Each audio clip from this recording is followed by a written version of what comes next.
Baik, teman-teman. Assalamualaikum warahmatullahi wabarakatuh. Selamat, Waalaikumsalam. selamat pagi menuju siang, kawan-kawan semua. Eh, Pada kesempatan kali ini, saya Jirja Pareja Fajrin dengan NPM akhiran 048 akan mempresentasikan dan saya selaku moderator menjelaskan tentang judul presentasi kali ini, yaitu perkembangan sosialisme di Indonesia. Sebelum kita memulai kepada pemaparan materi, saya izin memperkenalkan teman-teman anggota dari kelompok saya. Yang pertama ada Sandi Marselean dengan akhiran MPM 058 dan selanjutnya ada Ilham Aliwardiana dengan akhiran MPM 078. Dan untuk selanjutnya ada Dina Nuraini dengan akhiran MPM 053. Selanjutnya Olpi Tiani Tamala dengan akhiran MPM 043 dan selanjutnya Muhammad Rizaldi dengan akhiran MPM 051 dan terakhir saya itu sendiri. Nah, untuk pada topik pembahasan pertama yaitu ada tentang pengertian sosialisme yang akan dipaparkan oleh saudari Olpi. Waktu dan tempat saya persilahkan. Baik, terima kasih kepada moderator. Di sini saya akan memaparkan tentang sosialisme. Sosialisme ini berasal dari bahasa Prancis, yaitu sosial yang artinya kemasyarakatan. Sosialisme ini muncul pertama kali di Prancis sekitar tahun 1830-an. Sosialisme ini merupakan suatu pandangan atau aliran yang menginginkan terwujudnya masyarakat atas dasar hak memiliki bersama dalam kepentingan dan penggunaan alat-alat produksi. Nah, sosialisme ini berupaya menciptakan masyarakat di mana kepemilikan dan penggunaan alat-alat produksi misalnya tanah, pabrik, dan mesin dimiliki secara bersama oleh seluruh anggota masyarakat atau oleh negara atas nama masyarakat. Karena prinsip utama dari sosialisme ini adalah distribusi sumber daya dan kekayaan yang lebih merata serta mengurangi ketimpangan sosial. Sekian yang dapat saya sampaikan, saya kembalikan kepada moderator. Terima kasih kepada saudari Olfitiani yang telah memaparkan materi dengan sangat baik tentang pengertian sosialisme. Selanjutnya, materi kedua yaitu tentang perkembangan sosialisme di Indonesia yang akan disampaikan oleh saudara Nida Nuraini. Waktu dan tempat saya persilahkan. Baik, terima kasih kepada moderator. Di sini saya akan menjelaskan terkait perkembangan sosialisme di Indonesia. Nah, munculnya sosialisme ini berasal dari reaksi terhadap revolusi industri pada abad ke-18. Nah, saat itu paham liberalisme amat kental dan kondisi di sektor industrialisasi menghadirkan praktik kapitalisme. Nah, kata sosialisme pertama digunakan oleh Alexander Vinet, teolog Protestan asal Prancis, dalam artikel yang ditulis dalam surat kabar Le Semur pada tahun 1831. Nah, paham sosialisme ini tuh didukung oleh beberapa tokoh seperti Robert Owen, Saint-Simon, Charles Fourier, Karl Marx, Frederick Engels, Moses Hayes, dan lain sebagainya. Nah, bersamaan dengan muncul sosialisme pada abad ke-18 hingga 19, paham tersebut kemudian berkembang menjadi berbagai aliran. Sosialisme berkembang menjadi berbagai aliran pemikiran seperti sosialis demokrat, komunisme, marxis, dan lain sebagainya. Dan menurut ahli, perkembangan sosialisme ini dibagi menjadi dua kutub, yakni sosialisme utopis dan sosialisme ilmiah. Kemudian,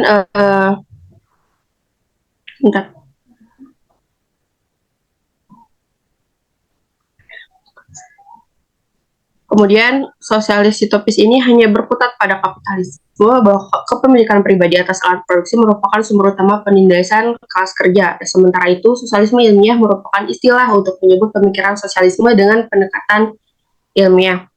Nah, sementara itu, komunisme berkembang dan masuk ke Indonesia dibawa oleh adanya pengaruh dari ISDF pada tahun 1914, dan ISDF ini dibentuk atas dasar kegelisahan terkait kondisi sosial politik di Indonesia saat itu. Nah, cita-cita kebebasan kemandirian yang dibawa ISDF kemudian mendorong beberapa tokoh Indonesia bergabung. Nah, hingga awal kemerdekaan Indonesia, paham kiri ini telah memunculkan beberapa partai gitu, seperti Partai Sosialis Indonesia, PKI, serta Murba dan lain sebagainya. Dan pada saat masa Orde Baru, perkembangan sosialis ini tuh kayak dibatasi, dan karena kita tahu bahwa paham-paham kiri pada saat itu memang dilarang. Dan untuk saat ini karena kebebasan berpendapat dan mengekspresikan ideologi seperti itu bebas untuk diperdebatkan, jadi paham sosialis ini tuh udah pada tahap bebas untuk diperdebatkan secara ilmiah seperti itu. Terima kasih.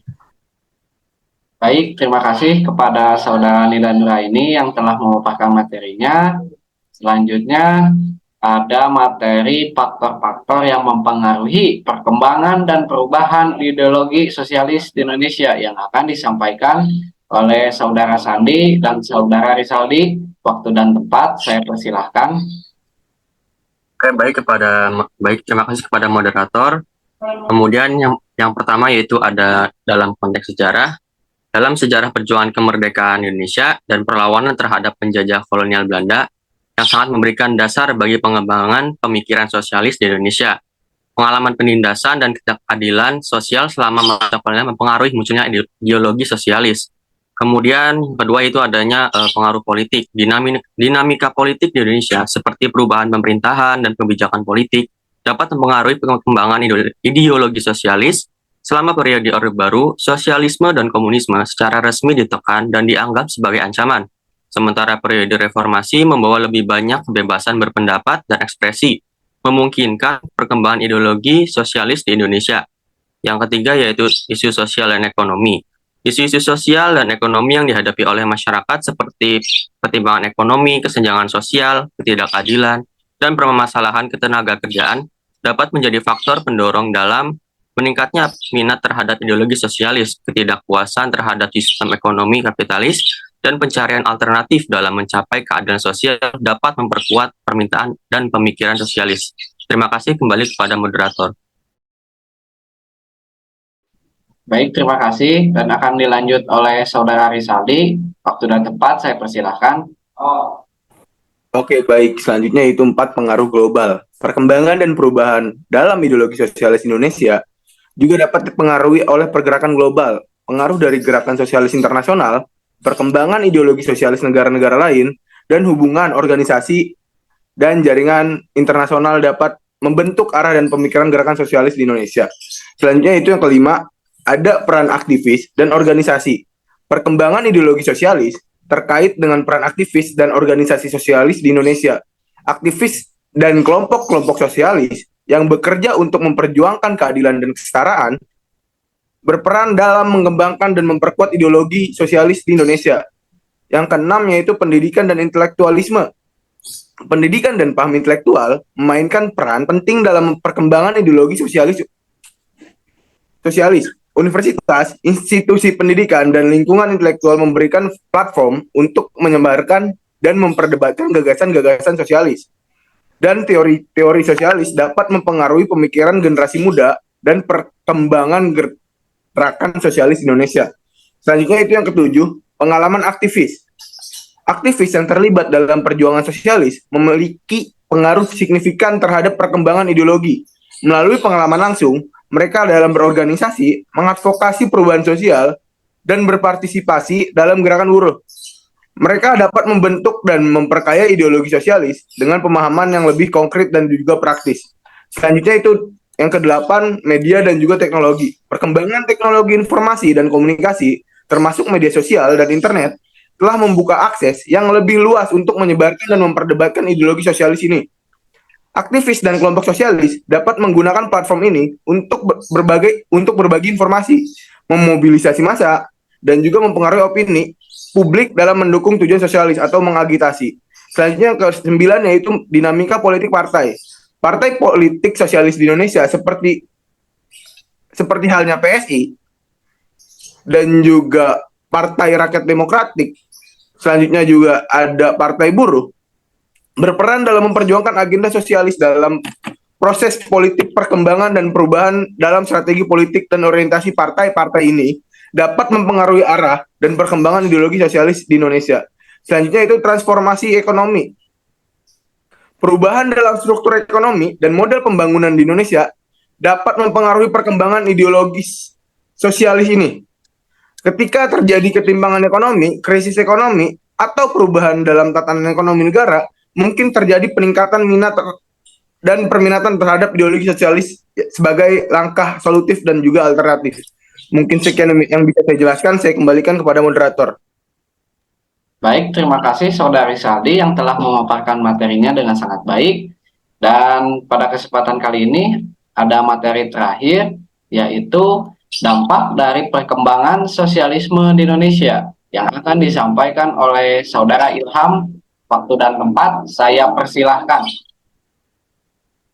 Terima kasih kepada moderator. Berikutnya adalah dampak dari perkembangan sosialisme terhadap struktur sosial, politik, dan ekonomi. Dampak dari perkembangan sosialisme ini terhadap struktur sosial Indonesia adalah pengurangan ketimpangan sosial. Prinsip-prinsip dari sosialisme ini adalah pemerataan kekayaan dan redistribusi sumber daya yang bertujuan untuk mengurangi ketimpangan sosial. Sosialisme di Indonesia juga memiliki tujuan untuk mendorong demi terciptanya kesejahteraan dan kemakmuran bersama, baik secara spiritual dan material yang mampu membagi rata. Dalam bidang politik, sosialisme ini memiliki dampak yaitu dapat mengajarkan untuk menjadikan masyarakat Indonesia yang memiliki martabat dan kemasyuran sehingga dalam berjalannya waktu dapat membentuk sebuah perpaduan antara rakyat dan pemerintah demi mewujudkan kesejahteraan. Lalu dalam bidang ekonomi, sosialisme ini mendorong terciptanya sebuah tatanan dan sistem perekonomian negara yang dibuat berdasarkan atas rasa kekeluargaan, bekerja sama untuk mengisi baik dari rakyat, pemerintah maupun swasta, untuk menghasilkan produk dan menjalankan alur distribusi. Mewujudkan kekayaan umum yang melimpah serta adanya pembagian rata dan keadilan demi pemerataan pendapatan dan tidak mementingkan ekonomi pribadi. Sekian, saya kembalikan kepada moderator. Baik, terima kasih kepada Saudara Ilham yang telah memaparkan materinya. Rangkaian dari presentasi ini telah usai. Terima kasih kawan-kawan semua yang telah menyaksikan dari awal sampai akhir. Semoga kita semua dapat mendapatkan manfaat dari apa yang kita sampaikan. Akhirul kalam, dengan ucapan hamdalah secara bersama-sama. Alhamdulillahirabbil alamin. Dengan ini saya nyatakan presentasi telah selesai. Wabillahi taufiq wal hidayah. Wassalamualaikum warahmatullahi wabarakatuh. Waalaikumsalam warahmatullahi wabarakatuh.